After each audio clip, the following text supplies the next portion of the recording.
today, after this session, I want you to understand what meltdowns are, why they happen, and the neuroscience behind it.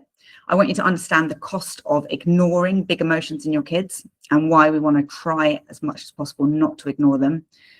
You're going to get a step-by-step meltdown management plan.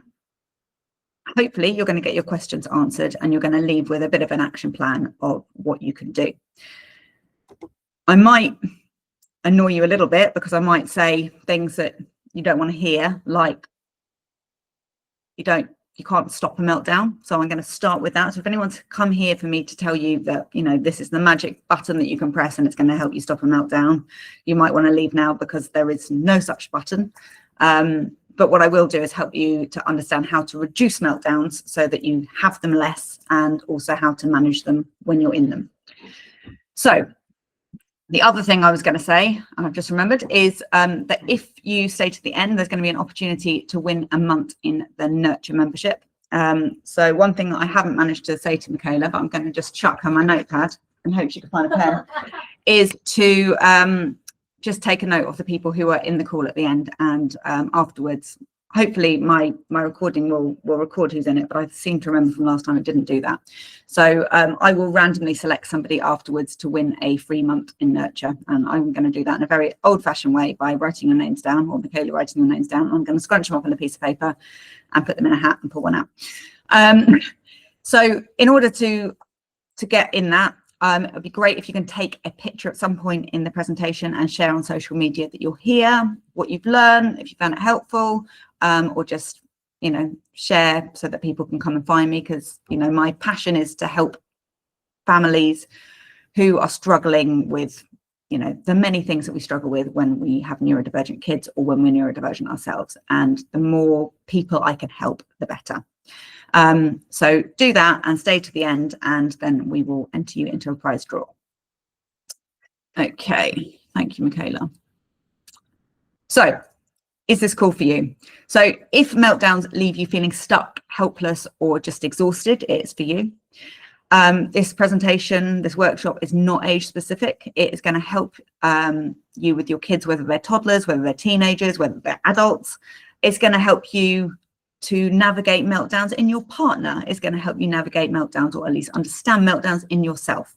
I don't know who here is with me, but I certainly have my own meltdowns, and I'd love it if you could just kind of make me feel less RSD-ish and shameful right now, and share in the chat if you also have adult meltdowns.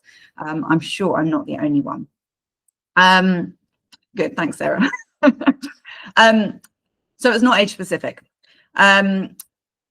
This is also for people who have ADHD, for parents who have ADHD themselves, for parents who may be parenting with an ADHD partner, or if you have neurodivergent kids. I'm very glad that there's a resounding yes, we all have meltdowns.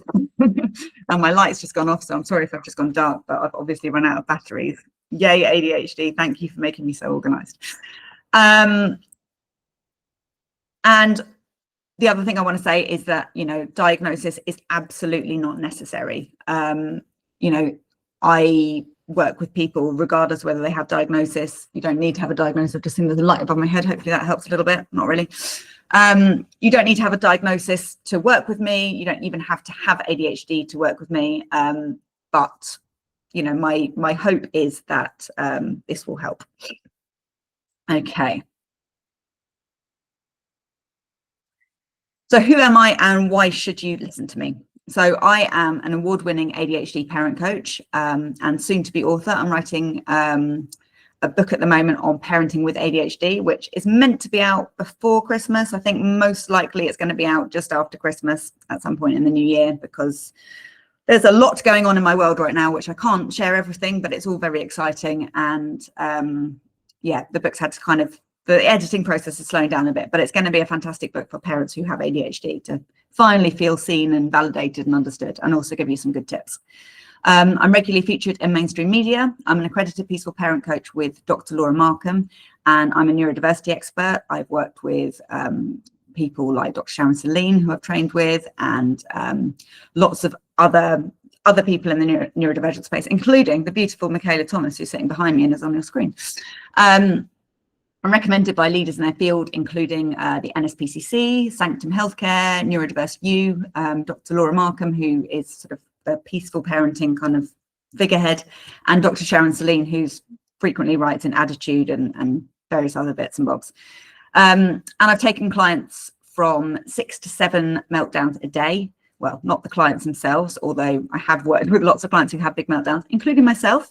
But this was a child who had 6 to 7 meltdowns a day to just 1 meltdown in a week. And they did that in 1 week of 1 coaching session with me. We managed to get that. Now, I don't often get that quick wins, got to be honest with you. It's unusual, but this was a young child, and the younger you start this work, the quicker it takes off. Unfortunately, as our kids get older, there's more stuff that we need to unpack, but it is absolutely possible to reduce the amount of meltdowns. So what I would love you to do and share in the chat is what the most challenging meltdown situation you have faced recently is.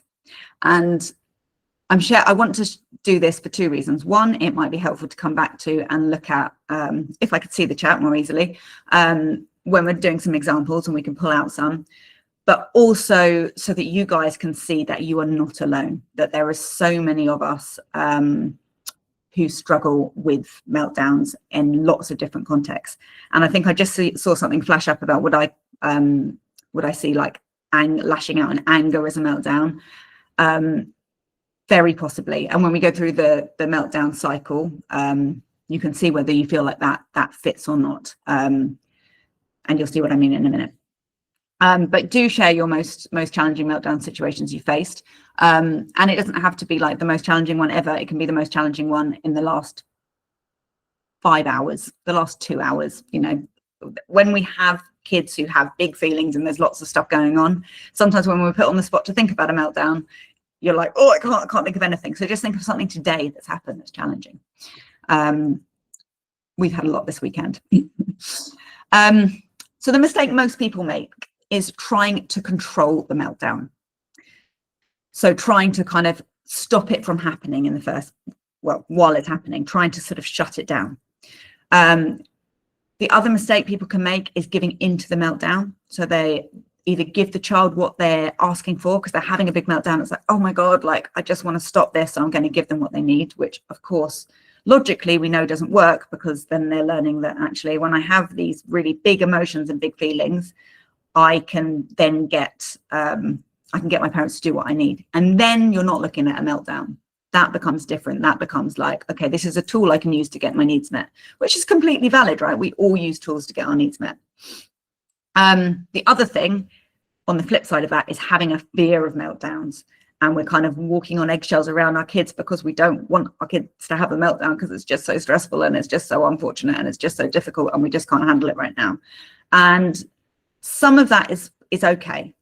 And a degree of doing that is sometimes necessary, right? Like sometimes the meltdown, you know, when you're in the care home going to visit grandma who's dying, you know, you just don't want it, and you're going to do anything to create a situation in which that can be peaceful, and you're going to give your kid whatever they bloody need to just shut up. But most of the time we don't want to be tiptoeing around on eggshells and trying to sort of not trigger our kids, because if your child is having a lot of meltdowns, it probably means there's a lot of big feelings that need to be processed and felt. And also, I can tell you from personal experience, as well as working with a lot of kids, parents of kids where the parents walk on eggshells, but I was a child whose mum walked on eggshells, and it did not feel safe. It did not feel nice. It did not feel, it did not help me with my meltdowns. It made me more anxious. It made me more stressed. It made me feel like a bad person. So if we're tiptoeing on eggshells around our kids, we really, really need to think about a different way. And if you are doing that, I highly, highly suggest you get some support. Join the fun. I think I've just seen lots of hand raisers for the people who are going, yeah, I'm just going all in. I'm joining in the meltdown, because do you know what? I cannot resist, because the feelings are too big, and I just want to I'm going to dive in there with you. Let's all just dive in together and all have a meltdown together. I mean, I do that all the time. Not particularly helpful, but sometimes we can't help it, especially if we're ADHD ourselves. Misaligned approaches leading to tension between parenting partners. So this one is a really big one, and I see this a lot in my coaching. It's one of the big things I do when I work with couples, and you know, it can be really transformative, is if we help, when I'm working with couples, because there's lots of different ways to do things, right? And you know, I have an approach, I have a framework, but essentially my position is I want you guys to work out what works for your family. Yes, we're going to follow what the research says, we're going to follow the neuroscience, but you've got to find a way to make it work for your home, for your family. So when we're doing that, when we're trying to figure that out, we find an alignment, we find what you're both comfortable doing, and you find ways to support each other to do the bits. And, you know, if one parent tends to get triggered, like, okay, what can the other parent do that's not going to trigger them so that they can take over and sort of, you know, take the baton a bit? Because when we're dysregulated, we need help. Obviously, if you don't have a parenting partner, in some ways it's easier, and in some ways it's harder because you don't have someone to kind of rescue you. But when you're both parenting with very different perspectives, there can be a lot of tension, there can be a lot of sort of bickering, and the kids pick up on that tension. And guess what happens? Our kids don't feel safe. They feel stressed. They feel like they're creating this problem with the parent, with us, and it's their fault. And then, you know, they have more meltdowns because they can't cope with that. You know, it doesn't feel good. It doesn't feel safe to kids. So that is another big cause of meltdowns. Okay. So I'm going to get into a little bit of the science right now. So what happens to the brain during a meltdown? And interestingly, I was talking to Michaela on the drive over here about this, and the fact that, you know, I was having to own, do you know what? I'm not a psychologist. I'm, you know, not a neuroscientist. So I'm using a very, very oversimplified version of explaining the brain. And I do always say this, but I'm, you know, particularly saying it with Michaela in the room because we were just talking about how ADHD coaches and parent coaches can often come to sort of theories and not sort of test the science. And I do think it's really, really important that what we're doing is science backed. So this is a very oversimplified way of describing the brain. It's also quite an old-fashioned way of describing the brain, but it's a good way to understand it in terms of meltdowns. But please don't assume that this is as simple as brains get, because they really don't. But we can think about it as having three parts. So at the base of the brain, we've got like the reptilian brain, which has all the, which is sort of responsible for our instincts and our survival functions. So, you know, you might be walking along a path and you might see something like across the path that kind of looks a little bit into the corner of your eye like a snake, and you might jump back. Your brain hasn't processed that you've seen a snake yet, but your body's already saving you. So it's instinctual, and it's probably not a snake. It's probably like a branch or something, but we have these instinctual reactions that's happening in our sort of reptilian brain.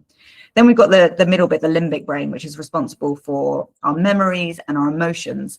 And they could be things like, you know, they could remember things that have happened and things that have felt horrible and then trigger that response. And then at the top, we've got our neocortex, where we do our thinking, our planning, our logic. That's where our prefrontal cortex is, which is where our executive function is, which is a bit that is very, very affected in people who are neurodivergent. So that's a sort of very, very basic understanding of a brain. And I like to think about it, this concept comes from Dr. Dan Siegel, who's a developmental psychologist, and he talks a lot about the upstairs and downstairs brain. So if we think about the downstairs as that, if I go back to the slide before, the reptilian and the limbic part of the brain at the bottom there, that's like the downstairs of our brain. And then the upstairs is the neocortex, where we do our thinking and logic. What Dan says is at the sort of, when we go between the two, you know, when we're regulated, when our brain is well integrated, thoughts and processing can kind of go all the way through, and it all works really well, really nicely. When we go into a meltdown, there's like a trapdoor that gets shut between the two, and we are unable to kind of go up to that logic, that thinking part of our brain.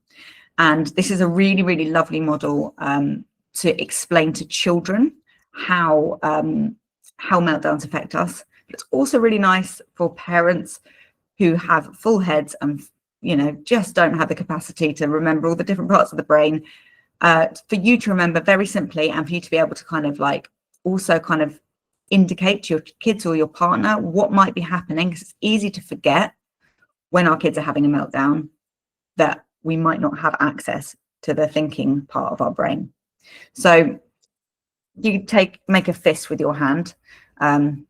Incidentally, your fist is meant to be, I mean, Michaela could tell me if I've got this wrong, but this is what I've heard, about the size of your brain. So I feel like my brain's actually quite small. Might explain a few things. But down here, our wrist can be like where our spinal cord is, right? And then we've got our brain stem here. And then up here in the middle bit is our limbic region. So where all of our like emotions and our memory is. Also where our amygdala is, which is the sort of bit that gets the sort of triggers our brain, where when the amygdala picks up the idea of threat and it sees something as a threat, it will kind of pick it up and go, oh, this is scary. Like, let's send lots of signals around the brain that, you know, that send an alarm off and say, like, we've got to deal with something. And that's what can often trigger us into fight, flight, or freeze, or fawn, or flop, or, you know, all the other variations that we might think of. So we've got this part here, which is our emotional brain. So these bits, if the trapdoor is shut, they can't go up to the prefrontal cortex. So that's when we might say, this is our prefrontal cortex here. So that's when we might say we flipped our lid. So when the brain's integrated, all the messages are kind of getting flowing around the brain nicely. The brain's operating nicely. We are regulated. We are able to respond to what we're being asked to do. Largely, we might whine a bit and say, oh, I don't want to tidy my room. But, you know, our kids are able to sort of still hear us, still function, still, you know, argue with us about why it might not be a good idea, right? And we can still use language to communicate with them. If their amygdala gets triggered, they might flip their lid, which means, you know, the amygdala gets triggered and it sends all these like signals around the brain that they're not safe, and the lid flips, the trapdoor shuts, and the messages can't get to the top of the brain. And for that reason, when our child is in meltdown, or when we're in meltdown, there's no point in trying to reason with them. There's no point in using language, in talking to them and trying to explain why, you know, why what they're doing or saying is completely illogical. There's absolutely no point in it, because the brain cannot process that stuff at that time. And in fact, when you've got a neurodivergent brain, that those additional messages coming into the brain are likely to just cause additional overwhelm. So that can be a good way to explain it to your kids, and also a good way to kind of signal, like, this is what's happening. Because I mean, I often will have these conversations with people in heated moments, and I'll be like, you know, what you're saying to her right now isn't going to work, because she can't hear you, because she's having a massive meltdown. This is what I might be saying to my husband, for instance. And if I say that to him and he's triggered already, that's not going to be helpful. But if I just go like that, it's a good signal. It's a good sign. I want to ask briefly for people, just pop in the chat, why they think it might be a bad idea, or what you think might be the cost of ignoring big emotions. I know that there's some of my my members in here, so I know they will probably know the answers. And feel free to jump in and say. I'm going to see if I can make my screen a bit bigger so I can actually read the chat briefly while I'm in this bit.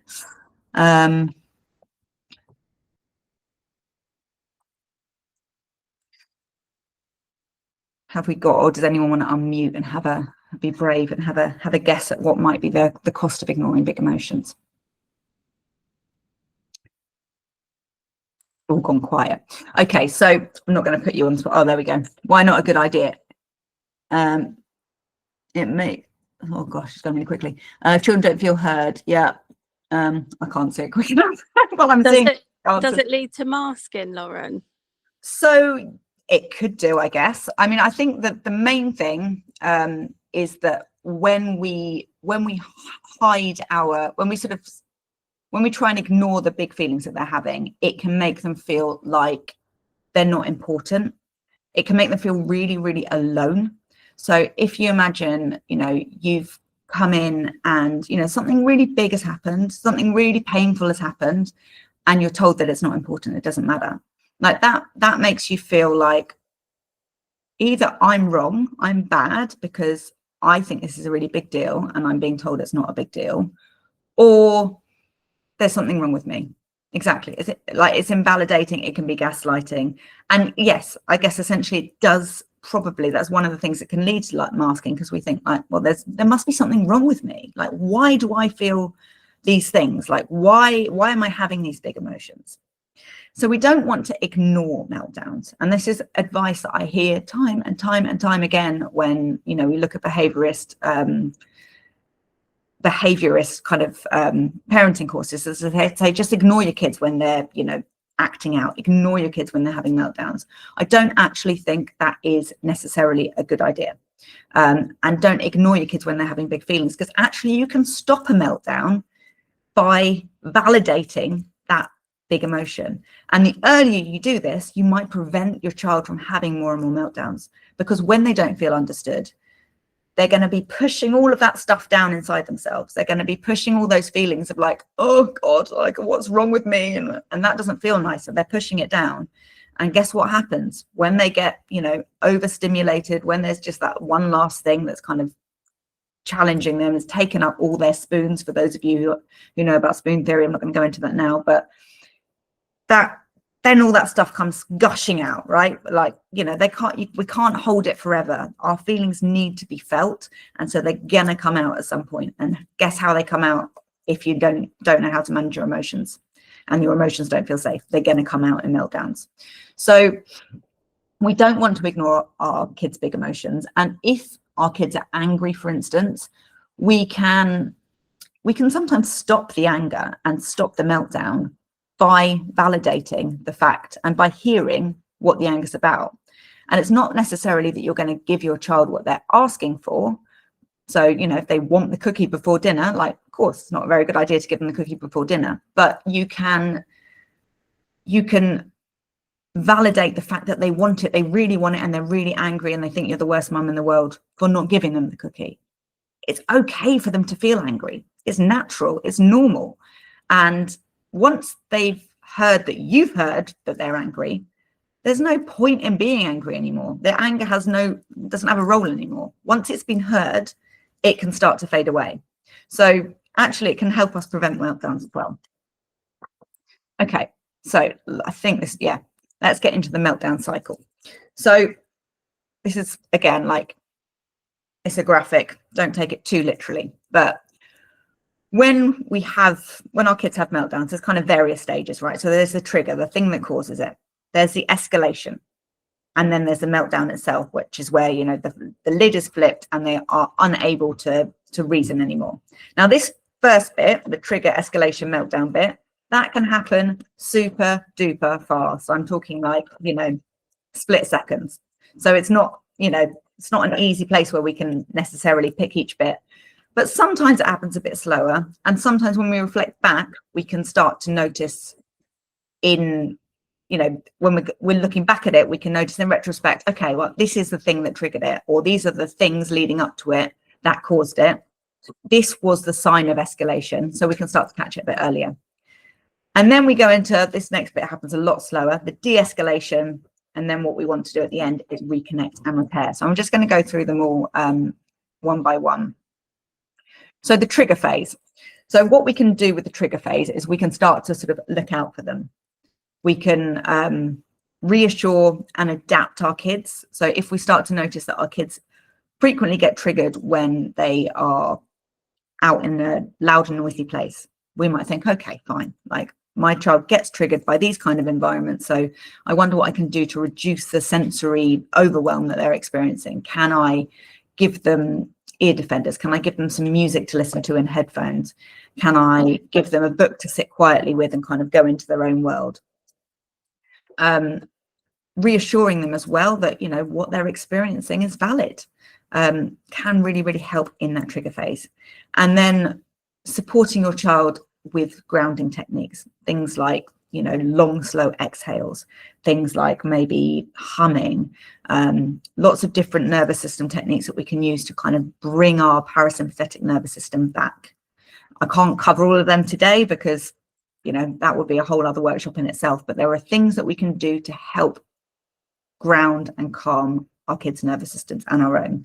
But those things can't be taught when they're in a trigger. That is stuff that you do outside of the moment, and then you practice over and over again, and eventually they will be able to use them in this trigger phase.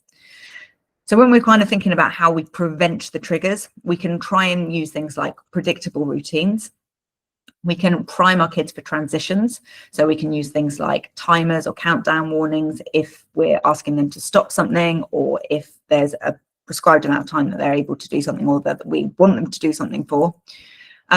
We can ensure that their basic needs are met. So, you know, hunger, tiredness, any sensory needs are met. If we don't do that, then our child is going to fall into meltdown so much quicker. You know, we really, really need to make sure that those key basic needs are met. And then you can start to track meltdowns to notice patterns and start to kind of apprehend them before they happen, and start to kind of pick up these triggers. Then when we move into the escalation phase, it's important to try and stay calm and empathic where you can be. So really, really try to see things from your child's point of view. It can be really, really triggering when your child is kind of going into that and you're like, I know what's coming, and I really don't have time for this. And it's so tempting to dive right in yourself. But if we can stay calm, if we can stay empathic, then we might be able to slow it down or to save it from going into a full meltdown.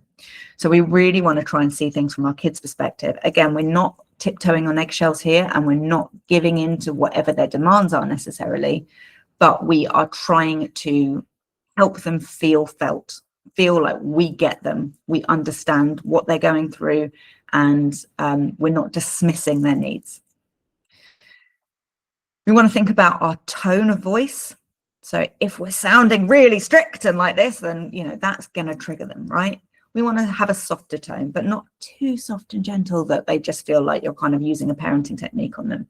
If you've got neurodivergent kids, they are going to see straight through that. So, you know, be real, be yourself, try and match their tone, but go a little bit under it, if that makes sense. And then think about your body language as well. So if possible, get lower than your child. When we're up above them and we're kind of looking over them like this, that can feel quite scary, particularly to a nervous system and an amygdala that's kind of already looking for threat and it's already feeling threatened. So if we can make ourselves physically less of a threat, even if we're saying the thing that they don't want us to say, and we're asking them to do the thing that they don't want to do, or whatever it is, if we can make ourselves feel smaller, we're not taking our power away. We are still their parents, but we're signaling to the nervous system that, you know, we're not here to overwhelm you and to overpower you. Like, you know, make yourself smaller, lower, quieter, but not too quiet. Like, match them at just under. Is this making sense? Let me know in the chat. The prefrontal cortex is at this point kind of wavering, or that trapdoor, if you like that analogy, is kind of, it's about to close, right? It's getting to it being about closed. So we want to really reduce our language at this point. So use short, simple phrases, offer really, really simple options, try and sort of reduce the cognitive load on your kids as much as possible.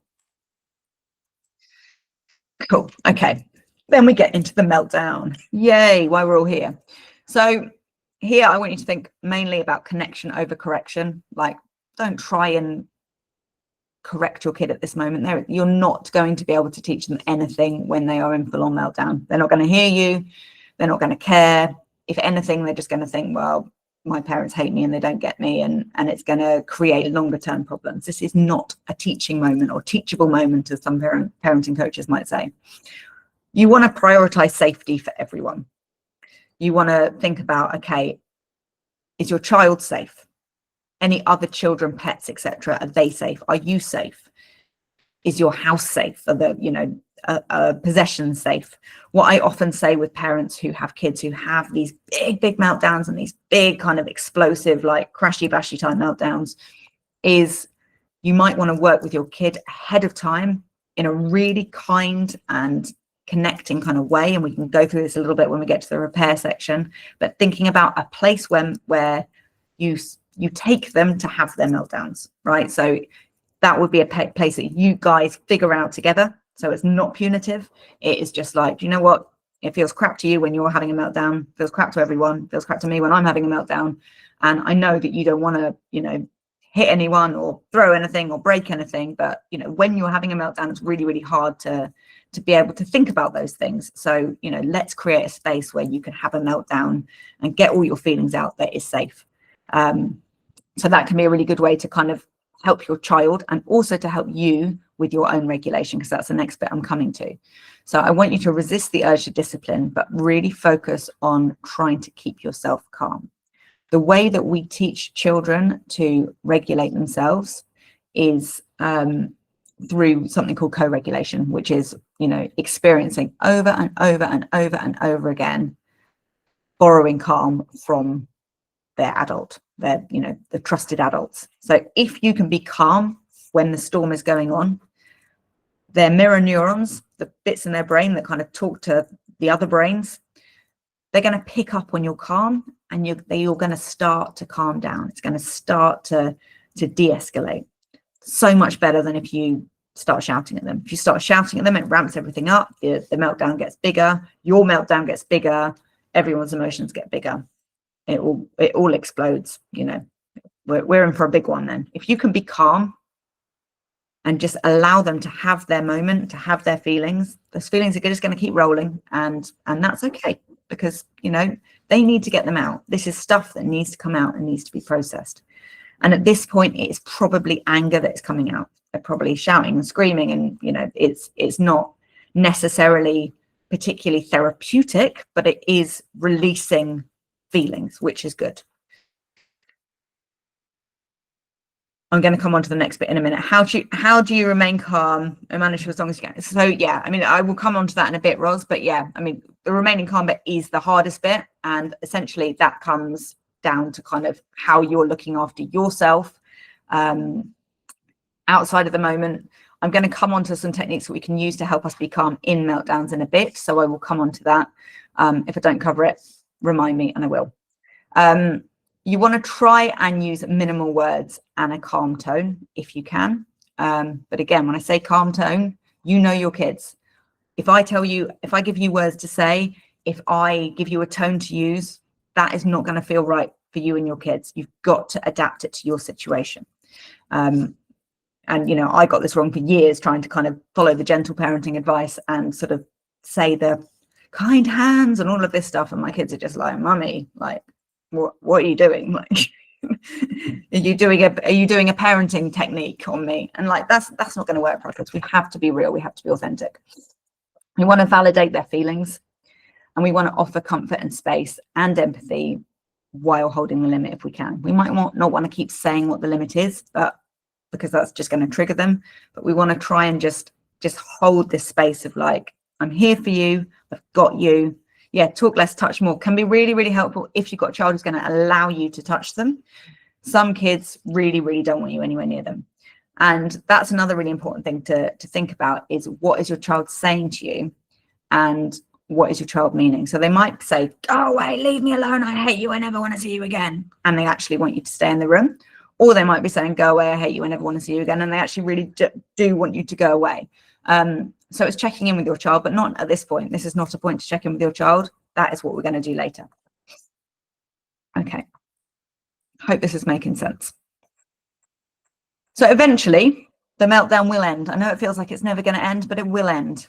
And the calmer you can be and the less you're focusing on trying to stop it, the quicker that will happen.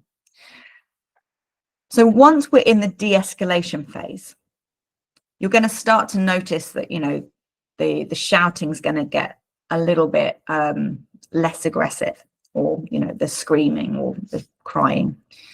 You might notice that they're starting to take some deeper breaths. They might start yawning. They are like all signs that they're starting to sort of come out of it. And what I really like to do at this point is to offer like a regulation tool, like a cue.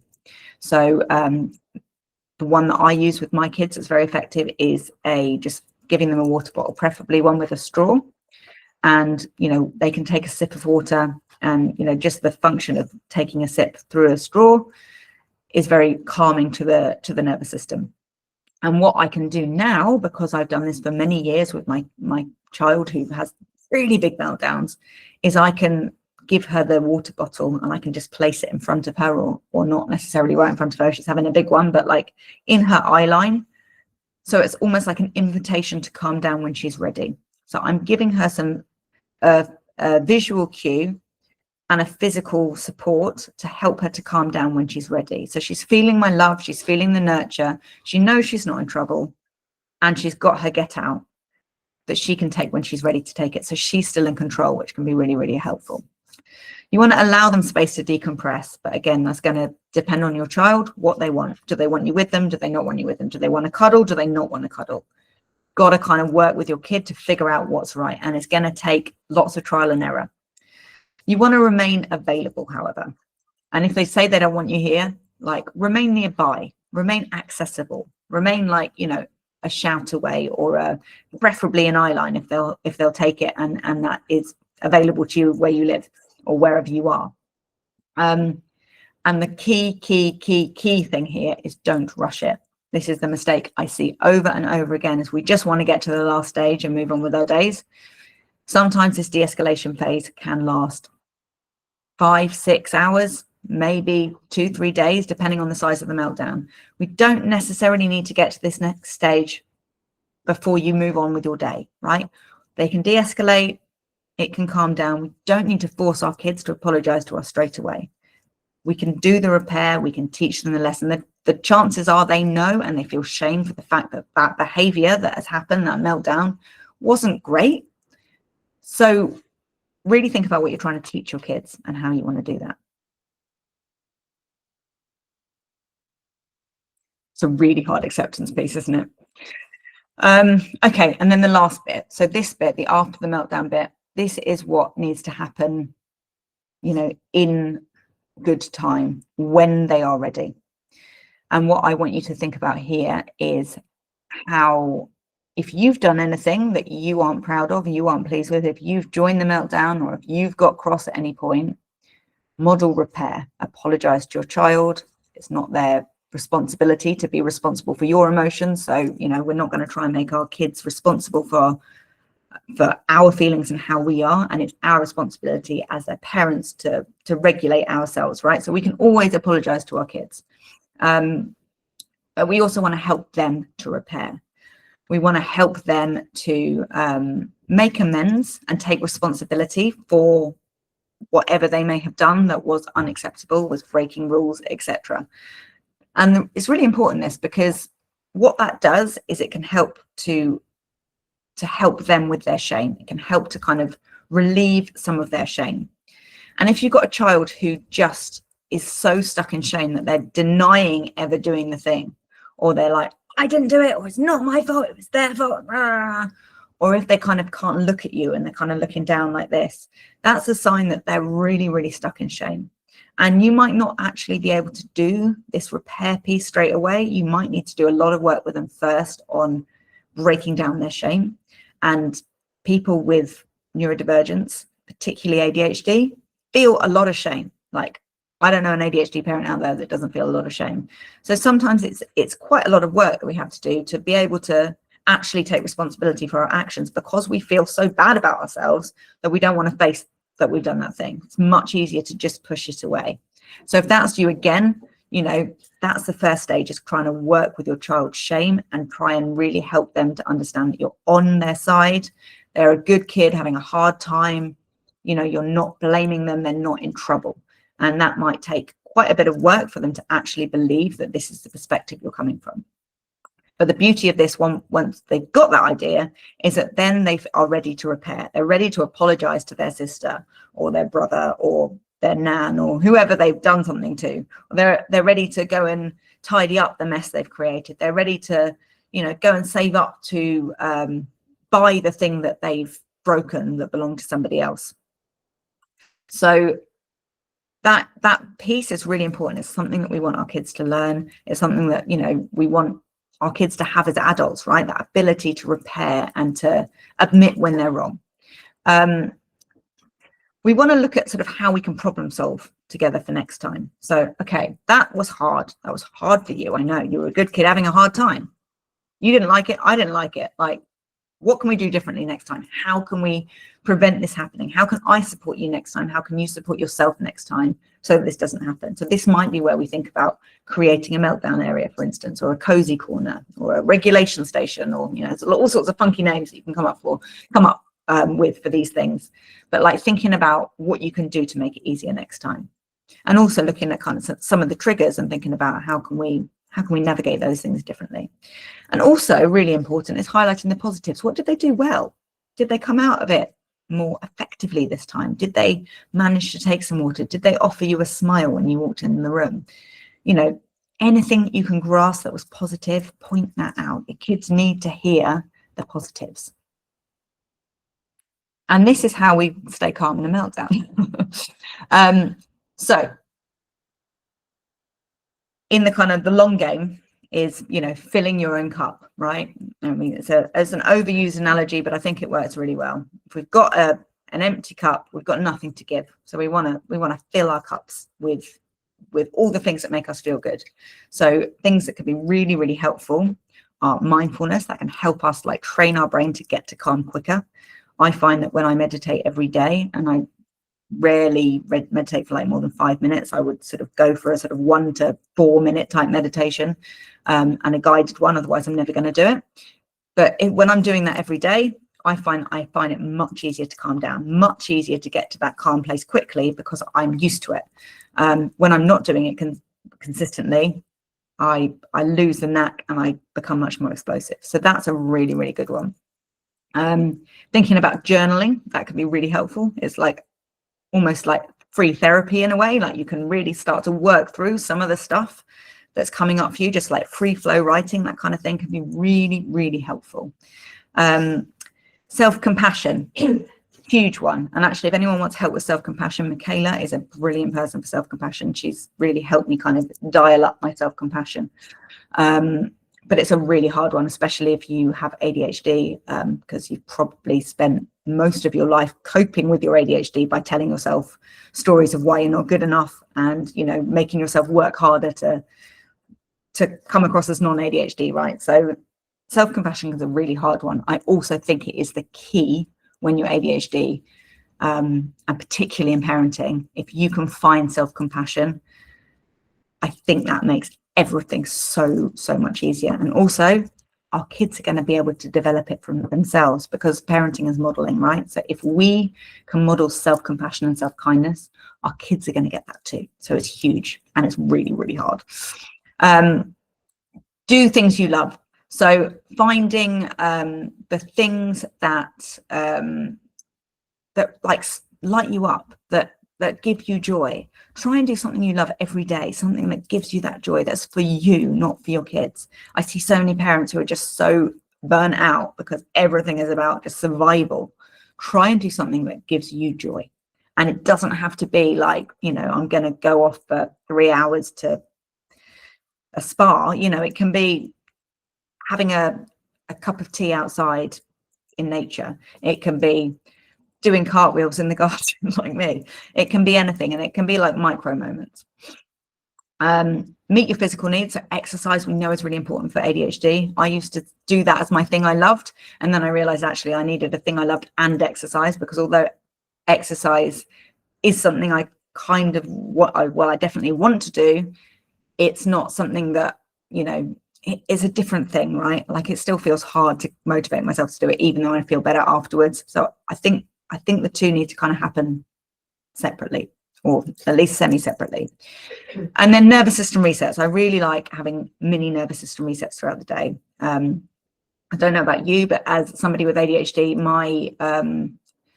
my nervous system is often kind of like up here. I'm like, you know, at 80% out of 100 of like my capacity most of the time. And so I have to sort of have conscious time and space to think about just taking a moment to root myself and notice how I'm feeling and ask myself what I need in the moment. And that might look like, you know, taking a minute to just focus on some deep exhales and close my eyes and notice where I am in space. And that can just bring me down a few levels, and then I can notice whether I'm just kind of rushing through and I'm on the hamster wheel of life, or whether, you know, I need something else. And often I am, well, most of the time I am on the hamster wheel of life, because yeah, that's how my brain works. In the moment, so we can use mantras like they're not giving me a hard time, they're having a hard time, or when I really like, it's not an emergency. Often our amygdala is telling us that everything is an emergency, and actually, you know, our kid's spilling something or our kid kicking their sister. Yeah, it's not great, but it's not an emergency. Like, you know, no one is going to die unless the kick was really, really hard and the sister's really, really small.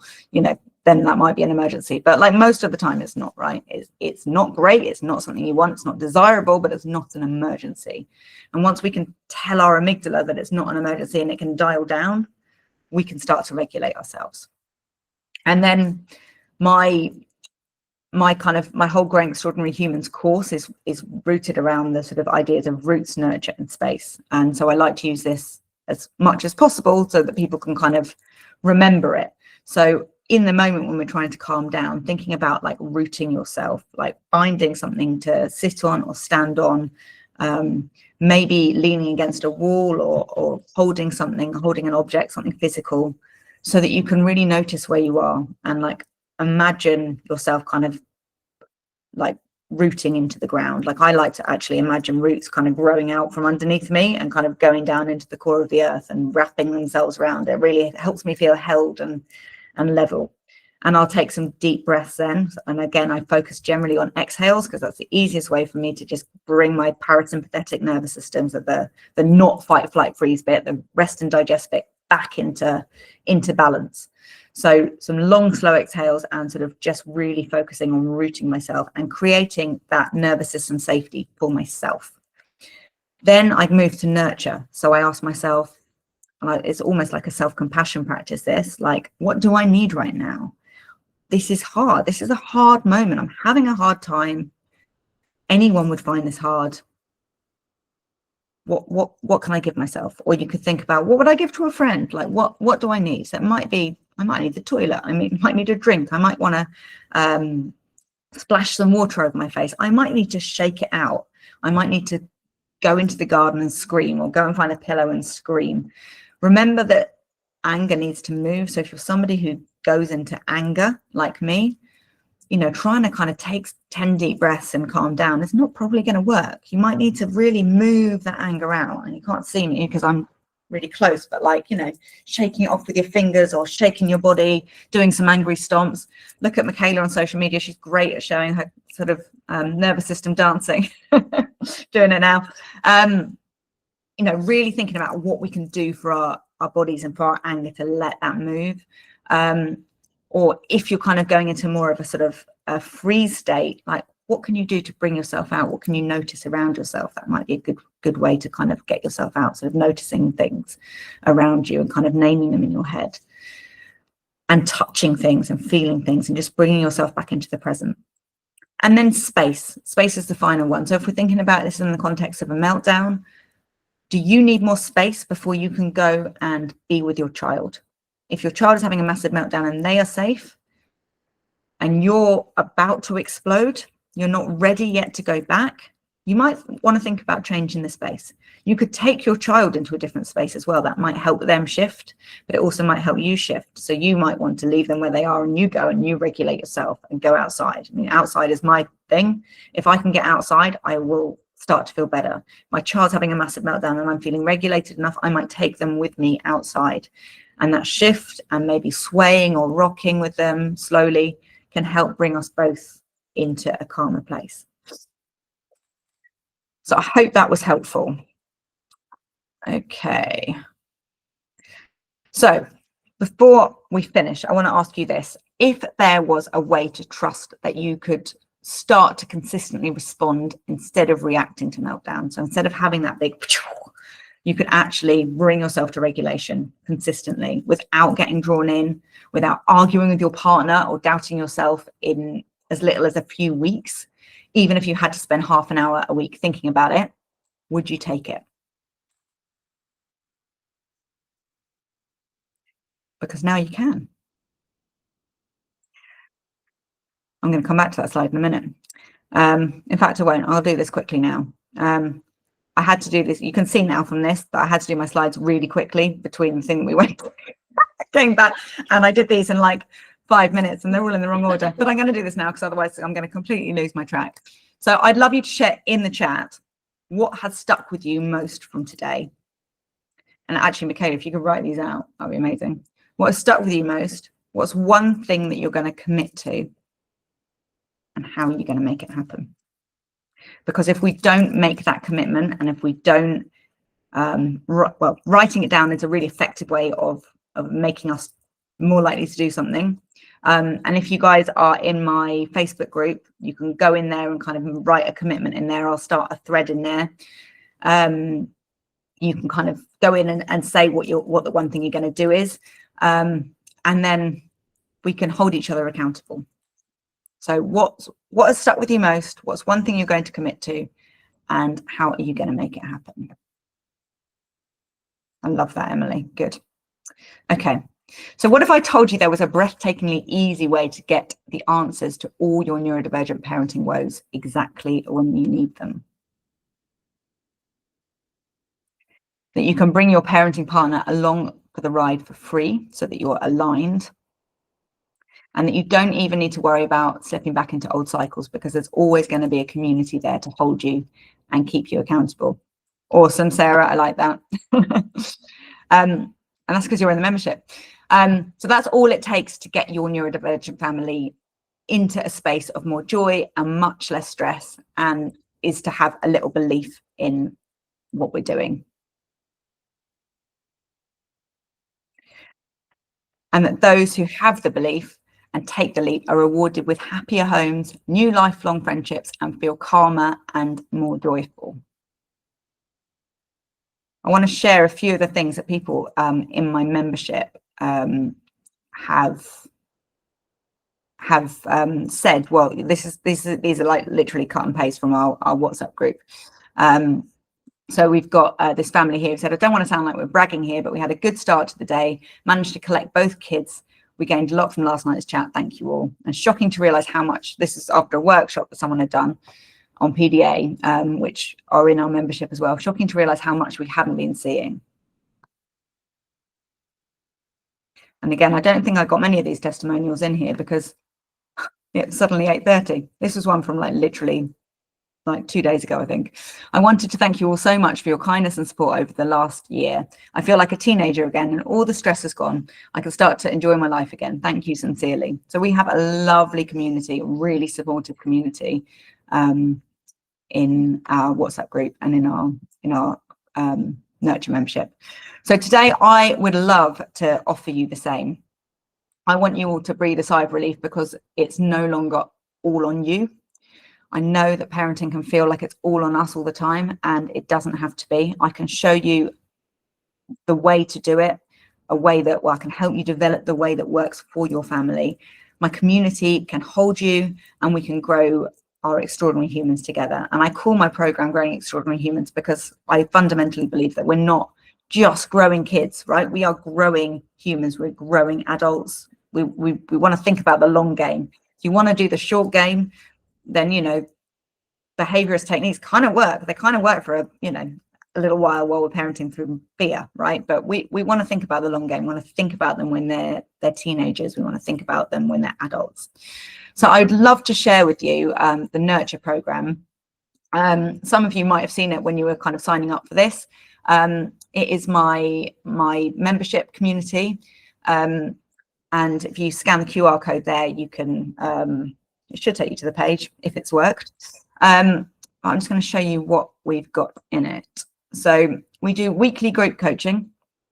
You get my full Growing Extraordinary Humans course, which is a really in-depth course which takes you through your own self-regulation, loads and loads on self-regulation. Oh, it's good, Sarah, thank you. So it takes you through your self-regulation so that it helps you to find techniques to calm you down. There's a whole self-nurture plan in there that you can create to look after your own nervous system, and lots of stuff around reparenting. So kind of helping to break the cycles that you grew up with and that have probably been happening through the generations. It really helps to unpick some of that stuff. So it's quite therapeutic in that regard. Then we go on to Nurture, which is looking at kind of connection with your kids.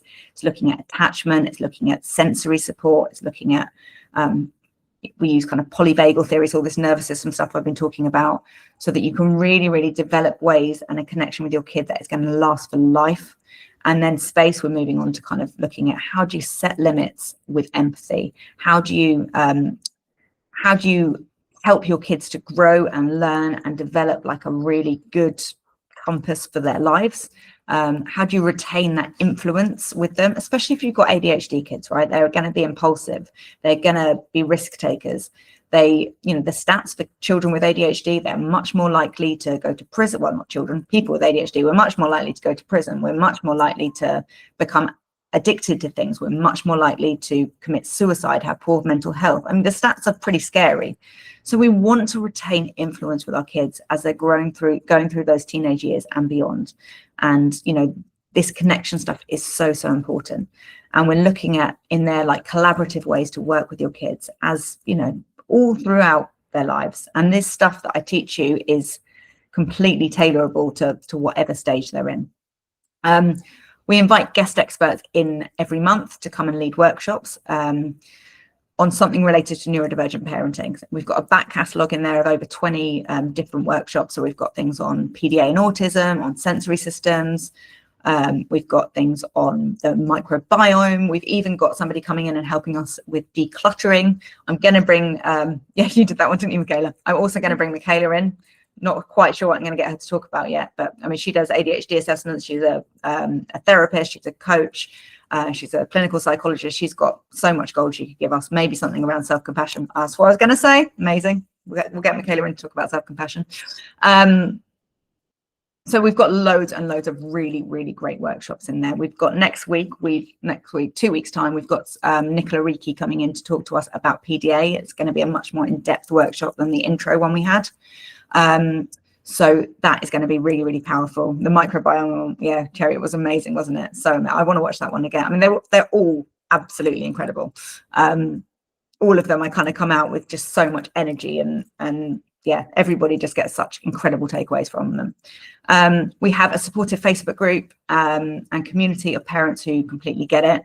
And, I give you practical frameworks that you can implement at home. What I've forgotten to put in there is there's also a WhatsApp group. So you can basically during the week, so you have your weekly group coaching, but you also during the week can ask me questions. You can ask the community things, you can share your wins, and you can get that kind of like real-time support when you need it. So yes, throw your hat in the ring if you want to win. Thank you, Michaela. That's brilliant. I'm now going to stay. I can come out of my slide screen now so I can actually see you all. I know we've run slightly over. I would love to see some of you guys in the Nurture membership. It is an amazing space.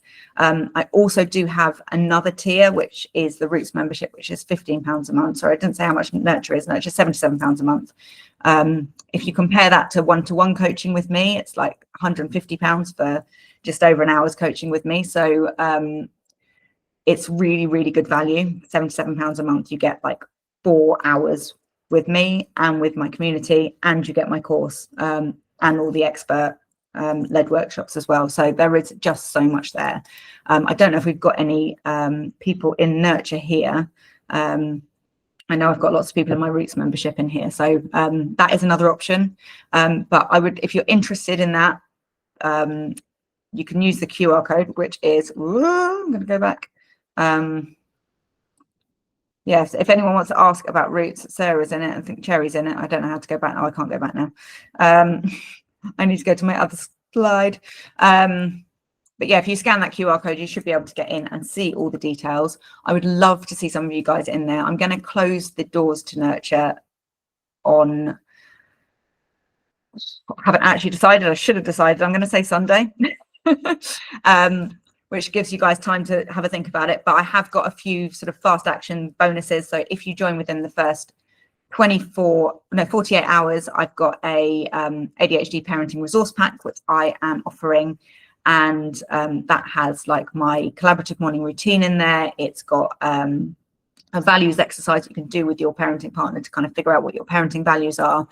I think there might be a tech contract in there as well. So lots of different things that you can get your hands on if you join within 48 hours. And the first 3 people to join also get an hour's free coaching with me. So if you think about the fact that that would normally cost you like 150 quid, getting that for 77 quid is a bonus. And also you can leave at any time. So you could really mess me over and join for 1 month and then leave, and you've just got a really cheap one-to-one with me. So, but you'd have to join really quickly if you want to do that. So I want to open this up now for any questions. I know Michaela's been keeping an eye on the chat. So is there anything, Michaela, that I need to go back and answer? Can you remember? Or if anyone wants to unmute and ask me a question, feel free. I'm going to take a sip of my coffee, which is probably now cold, but I've needed all day and I've just talked non-stop. Any questions about not necessarily the membership, but about what we talked about today, about meltdowns, about, you know, anything that's sticking with you and you're thinking, I don't know how to manage this thing, or how does this work in this context? I have a question, Lauren. Yes, my love. So how do you know, like, how do you ascertain whether the child is like genuinely having a meltdown that they are out of control of, or like manipulating the situation? Okay, give me an example and then we can try and unpick it. Like, how do you know whether they are out of control, as in like they're feeling? Give me an example of like where your child might be having one, and you're like, is this or isn't this? Like, can you give me something that we can kind of, if you could describe a situation where you're not sure? So, like, for example, like at the weekend, we like my niece, well, this isn't actually Ariel, but my niece basically had a, like, I told Ariel and my niece off for being unkind to my son. Then she like flipped a lid and then started crying to her mum, and then and I just come across like that she was just being manipulative, and if you mean, rather than meltdown because she's been told off. Yeah. And then, I mean, I guess it's really hard to know when it's not your child, right? Because if it's your child, you would know, is that kind of telling off triggering a shame response in the child? So for instance, if my child got told off by another adult, regardless of how close an adult they were, and actually even by me, she would have a meltdown. She would absolutely, no question, go into a full meltdown, because she's very, very sensitive, and that shame response would be too much for her body and nervous system to bear, and she would flip out and she would have a meltdown. For most kids, that isn't the case. So I don't think we can ever judge another child or of another parent that we're not super duper close to, because we don't know how that child's nervous system operates. Now, my child is most likely PDA, and I think that has a big bearing, because when you have PDA, there's a big like anxiety and a big stress response to anything that feels, you know, at all like a demand, but also like, you know, the shame is so huge. So, you know, there's so much going on and the brain is just so full and so kind of like right up here all the time that it doesn't take much to tip them over. So I don't know is the answer to that. I don't think it's helpful to try and work it out for somebody else. I think we should give kids the benefit of the doubt most of the time. I mean, my fundamental belief is that kids do well if they can, and if they can't, then maybe they don't have the skills. So maybe I wouldn't say she's manipulating, but maybe she's upset and she's like over egging the upset.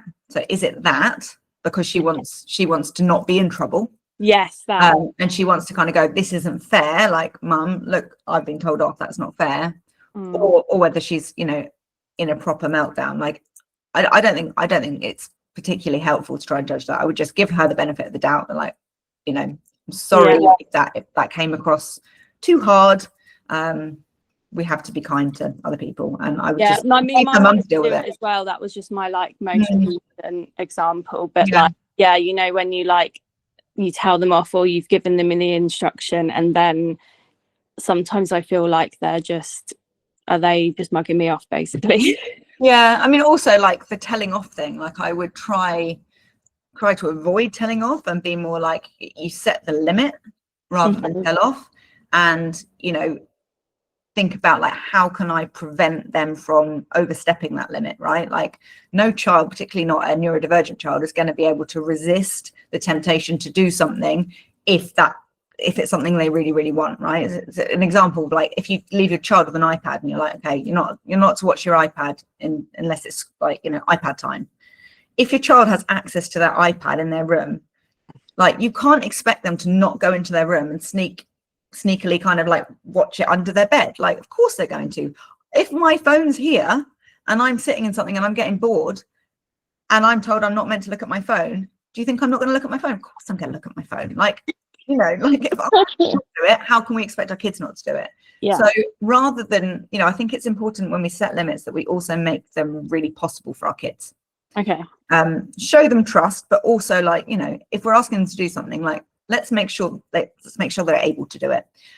So come from the basics of kids do well if they can.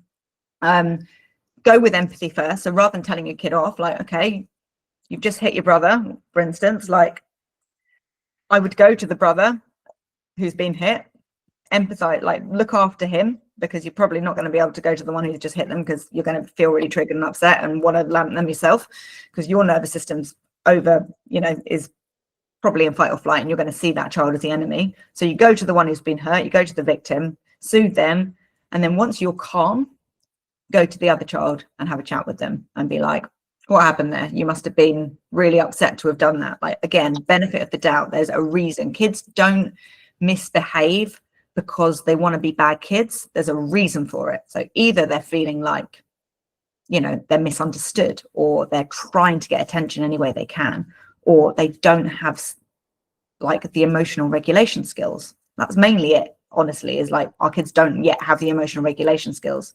So we with them to help build them. They don't have them yet, so we're trying to help them to find those tools. Yeah, I think that's like where my problem is a lot of the time, is that I have these expectations of what they should be able to do at their age, and maybe that isn't actually aligning.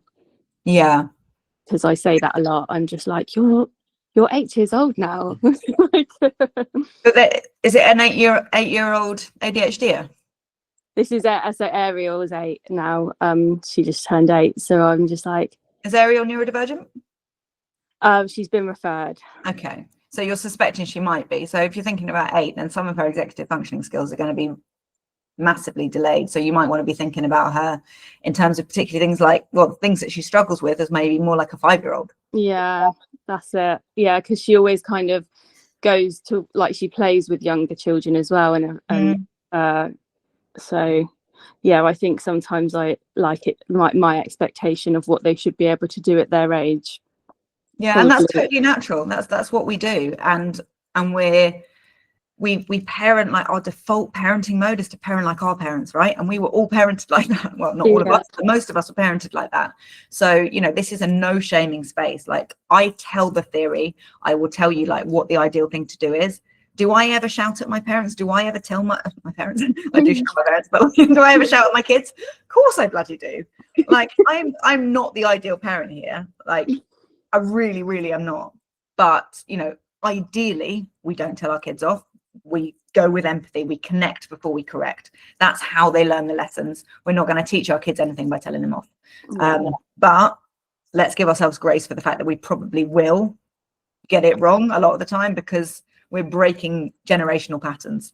Yeah, that's why I need to come to these, because I need to be reminded to connect rather than to correct. Yeah. And that's why the community is so good, right? Because I think that's the thing. Like I used to find this when I was reading like parenting books and stuff. It's like when I was reading the parenting books, I was on it, and then when I was when I stopped reading a book or I stopped listening to a podcast and I wasn't like doing the thing at that moment, I kind of let it slip and it all kind of falls away. So it's trying to find those ways, constant reminders. Yeah, exactly. Especially when you're doing the work yourself and trying to kind of change it. Okay, Michaela, sorry, you got your hand up. Do you want to unmute? Just to kind of remind everyone that we need to draw things to a close soon. So if anyone has further questions, because there's a couple of questions that have not been answered, Lauren, how can people get in touch with you to keep the conversation going with you? Sure. So yeah, if people want to get in touch with me, I'm going to pop in my mobile number here so you can WhatsApp me, because that's probably the most reliable way of me actually getting back to you. I'll also give you my email address if you're not comfortable WhatsApping me. Lauren at positivelyparenting.co.uk. Yeah. So I will make sure that I will have a look at this chat. If anyone wants to WhatsApp me with questions, I will, because I have run over and I'm very sorry about that. What I will do is I will voice note you tomorrow with a response to what you've asked in the chat. Is there anything, Michaela, that needs to be answered quickly now? I think there's some more complicated examples, but Okay. one was about biting himself. Okay. With a 6-year-old boy, no bleeding, but he has left full-on teeth marks on. Okay, yeah, so, and that's a tricky one with biting. It's definitely worth exploring that in depth with someone. Probably need a bit more context to understand it, but I'd want to know about like what is kind of triggering it. Could be a sensory processing thing. You know, is there things to think about? Is like, is there is he kind of seeking that stimulation, that sensory kind of biting with other things? It's always people, because I mean, if it's an out of anger thing and that's his thing, then it might be that we can just kind of shift that. If it's a sensory thing of like I'm biting anything I can get my hands on and people, that might be suggestive of something else. But if you want to drop me a message, then we can exchange some voice notes about it and I can try and give you some support. But it also might be looking at like, is this something where you can redirect, or do you need a little bit more intervention there to kind of understand if there's anything underlying? Does that help? I haven't managed to read the comment properly, and I think if I do start now, I'll just carry on going for ages. Cool. Okay, lovely. I'll have a chat with you later then, Samantha. And yes, don't forget that if anyone who joins Nurture Within, well, the first 3 get a hours one-to-one with me. And yeah, in 48 hours, it is the sort of the ADHD parent support pack. Sorry, my brain is completely fried now. Don't host a sleepover for 4 children the day before a big day of ADHD conferences and then a workshop at night. Just a heads up if anyone's thinking about doing that. It was not my wisest idea. I cut about 4 hours sleep. Anyway, lovely to see you all. Thank you so much for staying to the end. Thank you, Michaela, for offering your room. If anybody wants to check out Michaela, pop in your podcast and your website and stuff so that people can find it. I highly recommend Michaela's podcast, Pause, Purpose, Play, if you're a parent with ADHD. There is even a episode with me on there talking about parenting with ADHD, which obviously you want to listen to, but also there's loads of other things about kind of ADHD-ness. The weekly group sessions, so I do them on Tuesdays, Roz. 1 week it's at 12 noon and 1 week it's at 9 p.m. So normally people will come to one or other. Some people come to both or dip in and out. But yeah, I've tried to do it like that so that people can access it there. You know, you can do it on your lunch break, great. And if you can't make it, then hopefully you can make the 9 o'clock one and your kids are in bed, which mine rarely are at the moment. So, you know, it's always a fun night. But anyway, cool. Lovely to see you all. Hope to see some of you in Nurture, and make sure you connect with me on social media. And I'd love to hear how you found it. Take care. Bye-bye. Bye. Thank you. Bye. Thank you so much. Pleasure. Absolute pleasure.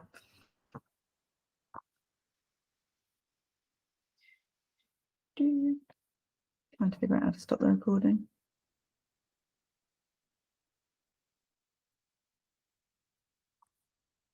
Just hear me. I'm just going to